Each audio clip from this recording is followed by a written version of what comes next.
The price of the PlayStation 5 just went up due to inflation, and the official PlayStation blog even posted a post about it. We'll get right into that, including more news such as Phil Spencer's recent comments about console exclusivity, a new release date rumored for a PlayStation Showcase event happening very soon, and more. Before we get into this video, please do leave a like on this video if you found it informative or helpful, as that will help tremendously with the content I make and help to simply support the channel. Let's get right into it. This is another episode of the Daily Gaming Report. Hey, what's up guys, OP Gamer here, and the first news of the day is that Sony has decided to make the price of the PS5 more expensive in most countries except for the US. They made a blog post on their official website stating, "The global economic environment is a challenge that many of you around the world are no doubt experiencing. We're seeing high global inflation rates, as well as adverse currency trends impacting consumers and creating pressures on many industries. Based on these challenging economic conditions, SIE has made the difficult decision to increase the recommended retail price for PS5 in select markets across Europe, Middle East, Africa, Asia Pacific, Latin America, as well as Canada. There will be no price increase in the United States. Prices are jumping by 10% in Europe, 21% in Japan, and by around 6% in the UK. So it is a pretty significant jump.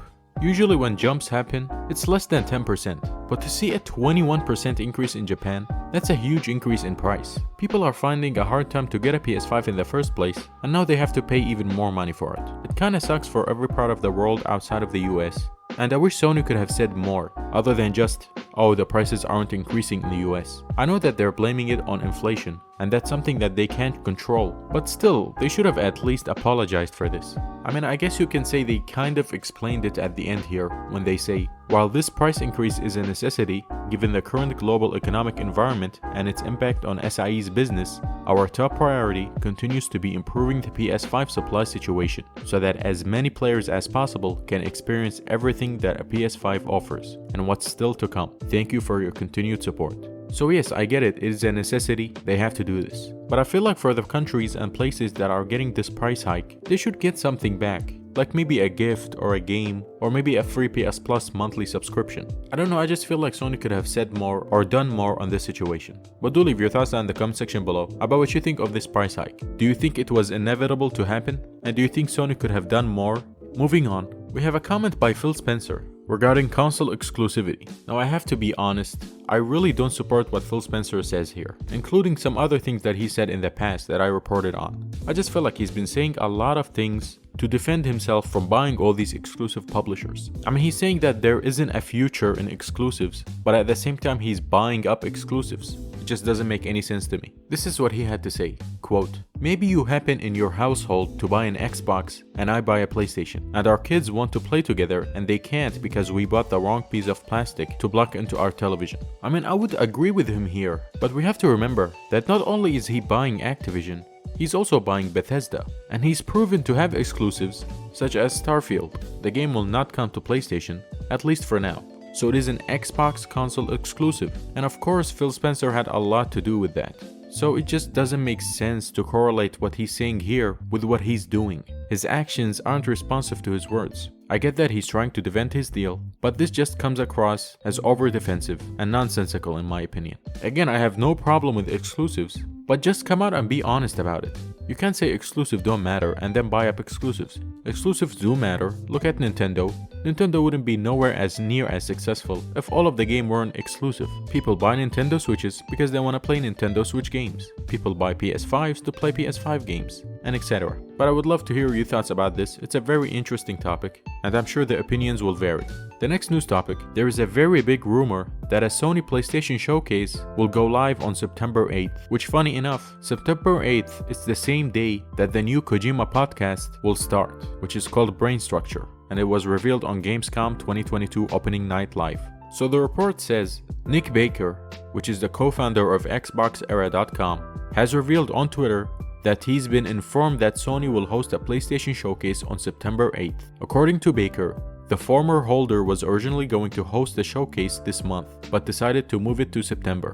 One of his sources contacted Baker with the following message in response to the showcase no longer taking place in August.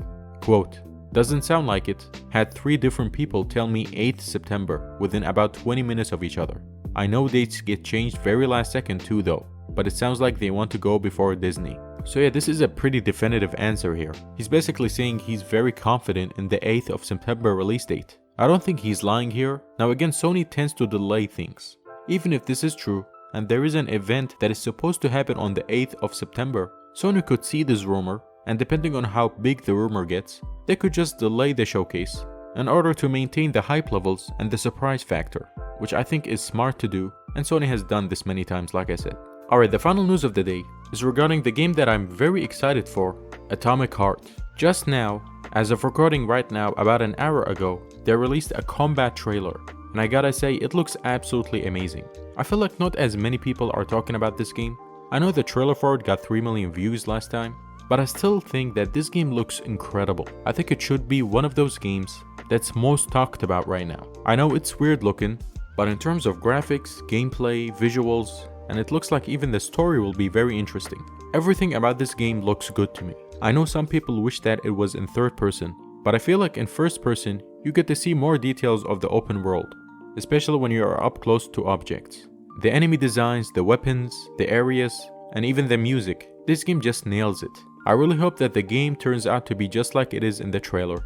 But yeah, I just figured I'd show you guys this, as it was very awesome to see. I will leave a link in the description of the video for the full gameplay trailer, as I think it's very worth it to watch it completely. A lot of people are saying this is the Russian version of BioShock, and I have to agree. Gameplay wise, the game is just like BioShock, except obviously with better graphics, since it's been so long since we had a BioShock game. But yeah, let me know in the comments, do you agree with me? Does this game entice you? And are you as hyped for the game as I am? Because I'm very hyped for this game, and I absolutely can't wait to play it as soon as possible. But of course, let's let the developers take their time with it, as you don't want to mess a game like this up. It looks too good to be rushed. It will be too bad. So developers, please take your time with this game, and hopefully they deliver a product that is fully polished and fun to play.